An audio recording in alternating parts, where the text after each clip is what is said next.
Hello दोस्तों, मैं Usha Jain, numerologist and vastu consultant, एक बार फिर से आपके अपने चैनल न्यूमो शो पर आपका स्वागत करती हूँ। तो दोस्तों, आज मैं आई हूँ एक जबरदस्त टॉपिक के साथ, और वो टॉपिक है कि हमें अपने फैमिली फोटोग्राफ्स कहाँ पर लगाने चाहिए। घर की किस दीवार पर हमें अपने फैमिली फोटोग्राफ्स लगाने चाहिए। अब फोटोग्राफ्स भी दो तरह के होते हैं। एक तो जो फोटोग्राफ्स हम अपने बच्चों के साथ, अपनी पत्नी पति के साथ लगाना चाहते हैं, वो फोटोग्राफ हो गई।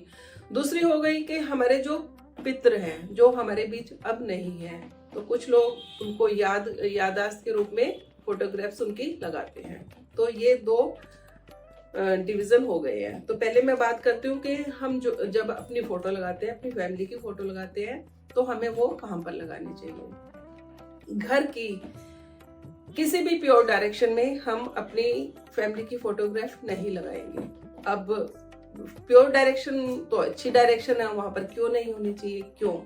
क्योंकि अगर हम किसी भी प्योर डायरेक्शन में, प्योर डायरेक्शन यानी कि नॉर्थ ईस्ट और नॉर्थ ईस्ट, इसमें अगर हम अपनी फोटोग्राफ्स लगाते हैं तो हमारी फेसिंग रहेगी इन प्योर डायरेक्शन की तरफ। तो इसलिए हमें किसी भी प्योर डायरेक्शन में अपनी फोटोग्राफ्स नहीं लगानी है। अब लगानी कहाँ पर है? तो हमें वेस्ट और साउथ, इन दो डायरेक्शन को चूज करना है अपनी फोटोग्राफ्स लगाने के लिए। इसका भी लॉजिक है, बिना लॉजिक के कुछ नहीं है। नंबर एक तो अगर हम वेस्ट या साउथ में अपनी फोटोग्राफ्स लगाते हैं तो हमारी जो फेसिंग होगी वो प्योर डायरेक्शन की तरफ होगी, हमारा फेस जो होगा प्योर डायरेक्शन की तरफ होगा। सबसे बड़ी बात तो ये है। दूसरी बात ये है कि वेस्ट जो डायरेक्शन है, अगर हम बॉडी पार्ट के हिसाब से देखें तो वो रिप्रेजेंट करता है हमारी बैक को, यानी कि हमारी रीढ़ की हड्डी। बैक क्या है? बैक हमें मजबूती देती है, बैक से हम वजन उठा सकते हैं। इसका मतलब बैक का क्या है? स्ट्रेंथ है हमारी। तो अगर हम वेस्ट में अपने फोटोग्राफ्स लगाएंगे तो हमें स्ट्रेंथ मिलेगी। सेकंड डायरेक्शन क्या है? सेकंड डायरेक्शन है साउथ, और साउथ हमें क्या देती है? स्ट्रेंथ और स्टेबिलिटी। दोनों चीजें हमें साउथ डायरेक्शन से मिलती है। तो अगर हम अपने फोटोग्राफ्स वहां पर लगाएंगे तो हमें स्ट्रेंथ और स्टेबिलिटी दोनों ही चीज वहां से मिलेगी।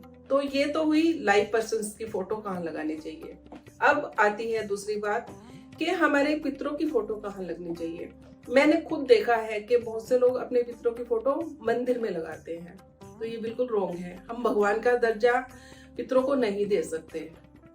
दूसरा लगाते हैं लोग मंदिर के ऊपर लगा दी, वो भी बहुत गलत है, क्योंकि मंदिर हमेशा प्योर डायरेक्शन में लगता है। नंबर एक। नंबर तो भगवान के ऊपर हम पितरों की फोटो नहीं लगा सकते। तीसरी बात मैंने देखी है कि फोटो लगा दी, उस पर माला भी चढ़ा दी, लेकिन वो माला है सालों साल चेंज ही नहीं करनी, उस पे जाले लगे हुए हैं, मिट्टी चढ़ी हुई है। ये तो बहुत रॉन्ग बात है। अगर हम अपने देवी पितरों की फोटो लगाते हैं तो उसकी साफ सफाई करना भी हमारा फर्ज है। लेकिन अब बात आती है कि हमें वो फोटोग्राफ्स कहाँ पर लगानी चाहिए।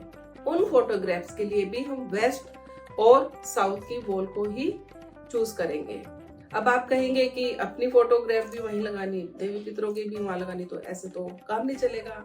लेकिन हाँ, मैं बताना चाहती हूँ कि अगर हम अपनी फोटोग्राफ साउथ में लगाएंगे तो हमें अपने पितरों की फोटो लगानी है वेस्ट में, और अगर हम अपनी फोटोग्राफ्स वेस्ट में लगाते हैं तो अपने पितरों की फोटो लगाएंगे साउथ में।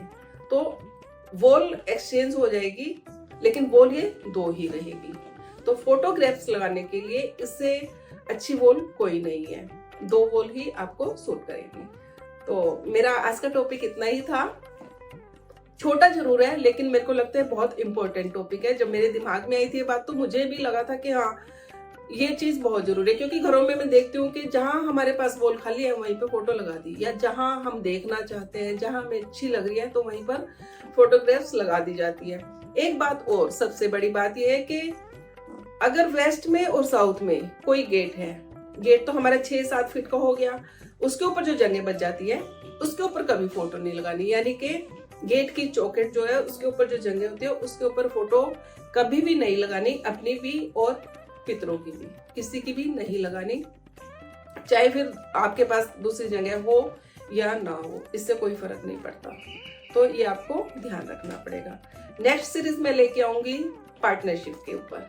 तो आने वाली सीरीज में आप देखिएगा कि हमें किस किस नंबर वाले के साथ पार्टनरशिप करनी चाहिए और किसके साथ नहीं करनी चाहिए।